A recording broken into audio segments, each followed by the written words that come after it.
OK. Que la fête commence. Alors, bonjour tout le monde. Hello, everyone. It is my honor to respond to the Governor General's request that I form a government. And it's a solemn duty to serve as Prime Minister at this time of great consequence for our country. The ceremony we just witnessed reflects the wonder of a country built on the bedrock of three peoples: Indigenous, French, and British. The opening and closing prayers evoke the original stewards of this land. They remind us of the deep roots from which we grow and underscore the values to which we aspire. The office of the Governor General links us through the Crown and across time to Canada's proud British heritage. Et la cérémonie s'est déroulée dans nos deux langues officielles. Notre identité bilingue nous rend uniques et la langue française enrichit la culture. On these foundations, Canadians have built a dynamic nation that celebrates its diversity, that cares for the vulnerable in society, and that always strives for a better tomorrow. Ce nouveau cabinet est pleinement conscient de nos responsabilités pour renforcer les fondations de notre nation durant cette crise et pour bâtir un Canada encore meilleur. J'ai le plaisir de vous présenter l'équipe extraordinaire et qualifiée qui servera au sein de mon gouvernement et qui défendra les valeurs qui nous tiennent au cœur. Notre gouvernement changera notre façon de travailler, se concentrera sur l'essentiel et adoptera une approche axée sur l'action pour relever les défis devant lesquels nous faisons face. Canada's new government is changing how we work so we can deliver better results faster to all Canadians. We have new ministers with new ideas, ready to respond to new threats and to seize new opportunities. Canada's new government is focused on the things that matter most to Canadians: growing more higher-paying jobs, improving affordability, and making Canada more secure. Canada's new government will be action-oriented, driven by a smaller but highly experienced team made to meet the moment we are in.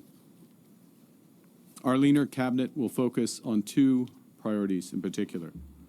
First, protecting Canadian workers and their families in the face of unjustified foreign trade actions. And second, growing this great country by putting more money in Canadians' pockets, by ensuring that government spends less so Canada can invest more, by building millions of homes, by making Canada a superpower in both conventional and clean energies, by creating new trade corridors with reliable partners, and by forging one Canadian economy out of 13. We will relentlessly pursue this positive agenda because Canadians know that negativity isn't strength. They know that negativity won't pay the rent or the mortgage. The negativity won't bring down the price of groceries. Negativity won't win a trade war. We know that by building together, we can give ourselves far more than anyone else can take away. Nous sommes maîtres chez nous. Notre pays est Canada fort. Et notre gouvernement est uni et fort. Nous commencerons immédiatement avec notre première réunion du cabinet. Our country is Canada strong. Our government is united and strong. And we will immediately get to work with our first cabinet meeting as soon as I respond to a few of your questions. Thank you very much. Thank you. Merci, Monsieur le Premier ministre. Nous allons maintenant passer à une période de questions de 15 minutes. On va prendre une question suivie. We'll now do a 50-minute question period, one question, one follow-up. Merci. Raymond Filion de TVA. Bonjour, Monsieur le Premier ministre. Juste ici. Okay. Enchanté. Vous allez vous rendre en Europe au cours des prochains jours. Est-ce que vous comptez également aller aux États-Unis rencontrer M. Trump avant de déclencher des élections? J'ai reçu une invitation de Monsieur le Président de la France afin d'avoir une conversation sur plusieurs enjeux, des enjeux commerciaux, des enjeux qui concernent la sécurité d'Europe, l'Ukraine, la sécurité du Canada. J'ai bien reçu une autre invitation de Monsieur le Premier ministre du Royaume-Uni. Alors, c'est une bonne idée d'y aller parce qu'il faut que nous diversifions nos partenaires commerciaux et renforcer notre sécurité. J'aurai, j'espère, une conversation avec Monsieur le Président des États-Unis, mais je n'ai pas un plan pour le moment d'y aller. Merci. I received the questions on a trip to Paris and London in a few days. I received an invitation from the President of France to discuss a variety of issues, both economic, commercial, to reinforce those relationships, also issues related to security in Europe, in Canada. Similar discussions will be had with the Prime Minister in the United Kingdom. This is sensible. Security is a priority for this government, reinforcing our security, as is diversifying our trading and commercial relationships. Of course, with both Europe and the United Kingdom, there are many opportunities. And as I said a moment ago in my remarks, there are historic ties. With respect to the President, I don't have plans to go to the United States. I look forward to speaking to him at the appropriate moment. Thank you. Monsieur Carney, il y a Monsieur Rubio, Marco Rubio, ce matin dans Charlevoix. Okay.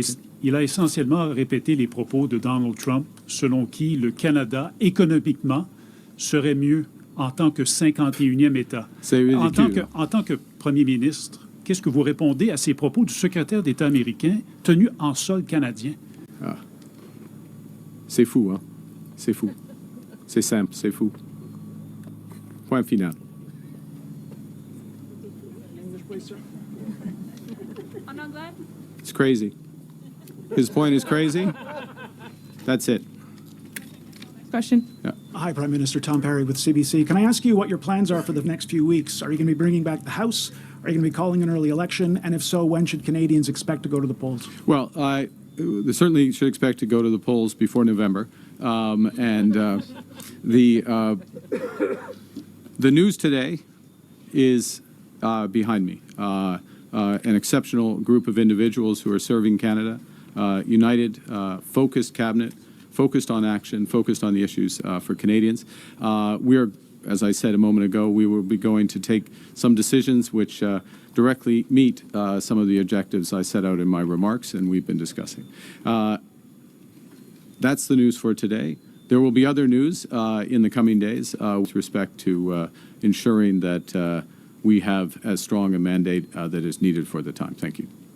And when you're in Europe, are you going to be seeking assurances from Canada's allies that this country will never become America's 51st state? And when would it be an appropriate time for you to take that message to the U.S. president? Well, I've been clear.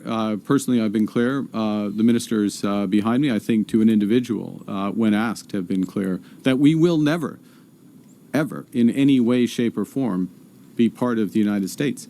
America is not Canada. Look at the ceremony we just had. You could not have had that ceremony. You would not have that ceremony in America. Look at the cabinet behind me. You would not have that cabinet in America. You do not have that cabinet in America. We are a very fundamentally different country. So irrespective of any issues economically, fundamentally to our core, to our identity, is one reason why we have a minister, and I will thank Monsieur Guilbeault to be our Minister of Canadian Identity and Culture and bringing in all those aspects and reinforcing them. So before we get to the economics of it, we won't be part of it. And when we get to the economics, then the president is a successful business person and deal maker. We're his largest client in so many industries. As the Minister of Finance and the Minister of Industry, Monsieur Leblanc and Monsieur Champagne, have made this point. And clients expect respect and working together in a proper commercial way. So the nature of Canada means we won't. The economics means we shouldn't. And what you will see from this government is focusing on building here at home, building with different partners abroad, and that will reinforce the point. It's good. We're doing it for our own reasons, to be clear, for our own people, for the high-paying jobs. But eventually, the truth will out, and the Americans will understand as well. Thank you. Our allies, sir, do you want to? I don't think we need. I don't think we need to hear it from. Nous sommes maîtres. We're masters in our own home. We're in charge. You know, we're in charge. It's always nice when people say nice things about you, but we don't need it. We're not seeking it. What the discussions I will have on behalf of the government in Paris and in London will relate to opportunities that both our countries share, as well as our shared history.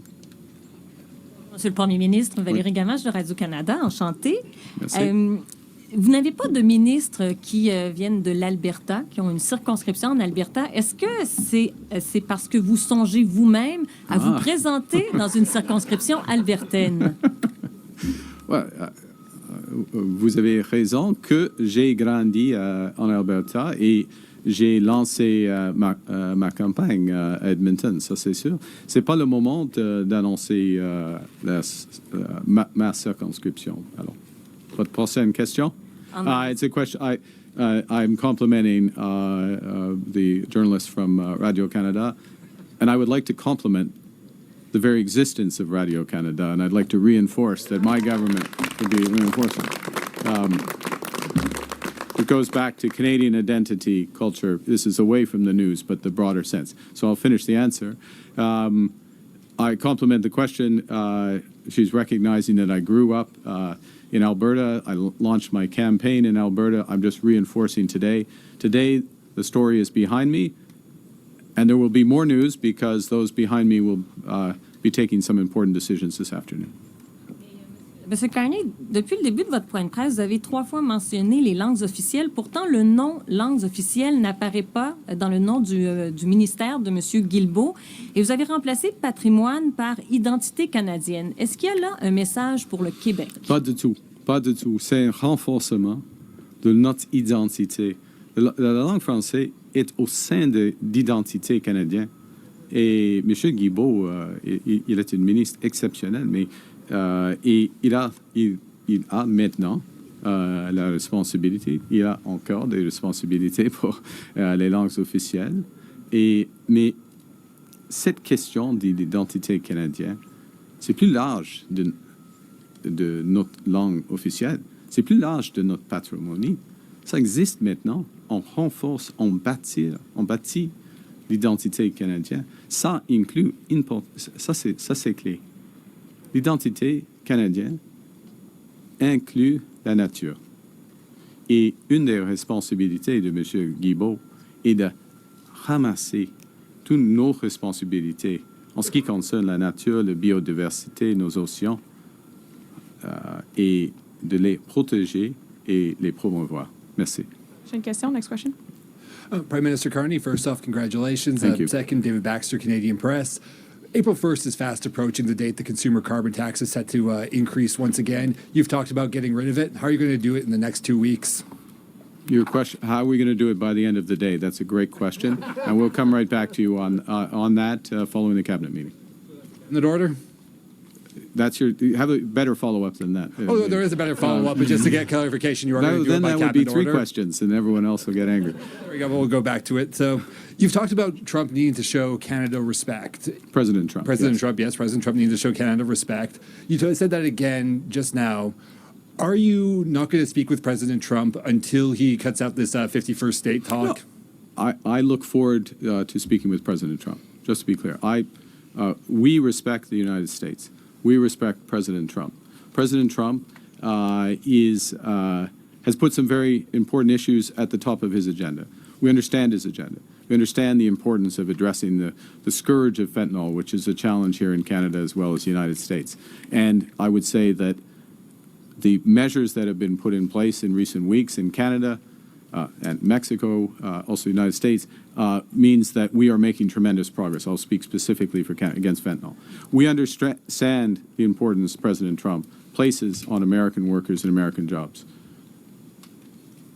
We want him and his administration to understand the importance we put on Canadian workers and Canadian jobs. And we will look for avenues to work together so that both objectives are met in terms of both our great economies, just as we are doing, and the people behind me have led this, just as we are doing with respect to the scourge of fentanyl. Thank you. Prochaine question. Next. Hi, Prime Minister Carney. I'm Jillian Piper with Global News. I understand that your assets have been put into a blind trust. I wanted to ask you, what is the value of the assets and where did they come from? How can Canadians know that there's no conflict of interest if they don't know where the assets come from? That's an odd question, or odd way of framing it. The assets are in a blind trust. So, and can I point out that for those who don't follow this, I have 6 months to put, or 120 days to put the assets in a blind trust. I already have put the assets in a blind trust. And once assets are in a blind trust, you don't know that, by definition, you don't know the assets because the trustees take over the responsibility. I would like to reassure you that the assets that I have were earned through employment. Employment income, employment as a public servant, and employment in the private sector. And I would note as well that employment in the private sector is something that the Leader of the Opposition has never experienced. And I would point as well that complying or meeting standards expected of a leader of a party, let alone a prime minister, is something that the Leader of Opposition has not respected either, and I'm speaking directly with respect to his refusal, still at a time of great crisis, to get his security clearance, something I managed to do in 2 weeks. En ce qui concerne mes actifs, j'ai eu des jobs dans le secteur privé, dans le secteur public, et j'aurai des actifs maintenant, et c'est dans une fiducie avec, en effet, je ne sais plus la composition des actifs. Ça, c'est le point d'avoir. Et j'ai mis mes affaires dans une position, en ce qui concerne la fiducie avec, avant d'être Premier ministre. Avant d'être Premier ministre, j'aurais une centaine, 100 jours, 120 jours de le faire. Et le chef d'opposition, il est incapable, il refuse d'être, probablement il est capable, mais il refuse d'avoir sa carte sécuritaire après 3 années. C'est inacceptable pour moi. Prime Minister, you keep pointing at the group behind you, your new cabinet. There's only 2 representatives from the West. What's your message to Western Canada? So the numbers in the cabinet are all necessarily smaller because the cabinet is much smaller. And the cabinet is much smaller because it's focused on the issues that are most important to Canadians, meeting the moment, and the moment is a moment of crisis. We have very capable, exceptional members from Western Canada in there, as well as deputies from the West. But it's a factor when you reduce things down. And I'm Prime Minister of all of Canada, of course, and I'm from the West. And I would note maybe as well, and this is a challenge I think we have. I'll just make a general point. Let's take an example of Chrystia Freeland. Okay, exceptional minister, exceptional public service. Chrystia Freeland lives in Toronto. Chrystia Freeland is from the West. Chrystia Freeland is from Alberta. But people get classified in a way that limits the breadth of experience. I could give you many examples of the pan-Canadian nature of this cabinet. Last question and follow-up. Dernière question et question de suivi. Ramsey with the Toronto Star. Prime Minister, speaking of your cabinet, the front line of your cabinet and the vast majority of your cabinet were all ministers during Prime Minister Justin Trudeau's time. How does this represent change? Well, there's a couple of things. One is this first thing, smaller cabinet, more focused on action. Everybody in this cabinet is senior. Everybody in this cabinet is senior, so I don't accept the front line and the implication that there's a front line and another line. The second thing is one of the top issues, of course, is the crisis with respect to the United States and the opportunity with respect to trade diversification. So keeping together those individuals who have been on, and now I'm going to use your term, the front line, but the front line in a commercial battle, keeping together those individuals so that we are seamlessly addressing these issues and seizing the opportunities was very important to us, and that's reflected in the cabinet. But of course, it's reflected fundamentally in their capabilities, which are here for the moment. And on President Trump, what makes you think you personally would be better fit to handle him than Trudeau was, and why do you think he'll have more respect for you than he did for him? Look, I'm not going to put myself into to represent that President Trump in any way, shape, or form. President Trump and I, though, we share some experiences.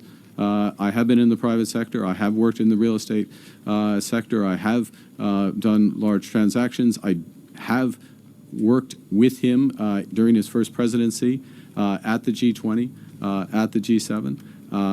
I respect what he is looking to accomplish. And we have built a base through the interactions that we've had, including as of yesterday with the meetings of the Minister of Finance, well, I'll say, because their roles have slightly changed, Monsieur Champagne and Monsieur Leblanc, and Premier Ford with the Secretary of Commerce, as well as the meetings that the Minister of Foreign Affairs had with her G7 counterparts, including Secretary Rubio. So we are building that base. But in many respects, part of my experience overlaps with that of the President. We'll both be looking out for our countries. But he knows, and I know from long experience, that we can find mutual solutions that win for both. Thank you. Sur Monsieur Trump, s'il vous plaît. Ça, c'est, en ce qui concerne M. Trump, alors, lui et moi, nous avons des expériences similaires dans le secteur privé, par exemple dans l'investissement dans le secteur immobilier, par exemple. Je le connais et j'ai travaillé avec lui, ou pour lui en effet, parce qu'il était chef d'État pendant son premier mandat, afin de régler des choses dans le secteur financier à l'échelle de G20. Mais ce qui est important est que le Canada a fait de progrès dans les discussions de M.